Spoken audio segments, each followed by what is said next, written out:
The leadership race is being manipulated behind the scenes. At this point, everyone has recognized it. But when is the Conservative Party of BC, through their organizing committee, going to take action? When we take a look at the deal that was done between Yuri Fulmer and OneBC, there are multiple problems. The first one is Yuri came out and said that he signed a memorandum of understanding with Dallas Brody, promising her that in 5 ridings there would be no Conservative to run against OneBC so that they'd have the best chance at winning those ridings. Now here's the problem. You may as well burn the MOU because it means nothing. He doesn't have the authority to offer the deal.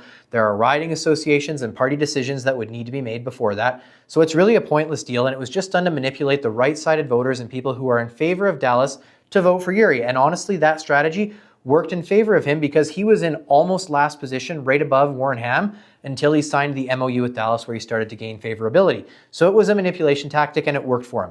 But the bigger issue is what Dallas Brody did when she went to public events where she was asked to speak on behalf of Yuri Fulmer. She went out and said, hey guys, if you're a member of OneBC, please cancel your membership, join the Conservative Party of BC, vote for Yuri Fulmer, and then come back to us for free.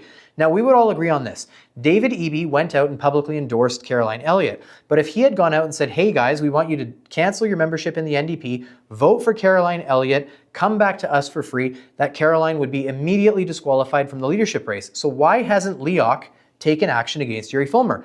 Well, it's because they're in a major bind. And here's the bind. They know full well that if they disqualify Yuri Fulmer, that Dallas is immediately going to go online and say, hey guys, look, Liberal 2.0, the Conservative Party just disqualified Yuri Fulmer. Come join OneBC if you want a real Conservative option. So she would bleed the support from the base.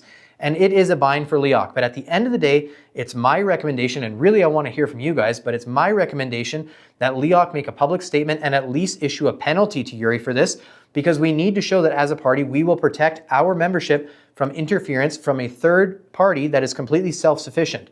So that is my opinion there. But when we also look at the strategy for OneBC here, if they were trying to grow and be a viable third option in the next election, why would they do this? They're putting all their eggs in one basket with Yuri Fulmer because they're essentially offering up their membership to the Conservative Party and then hoping that they come back.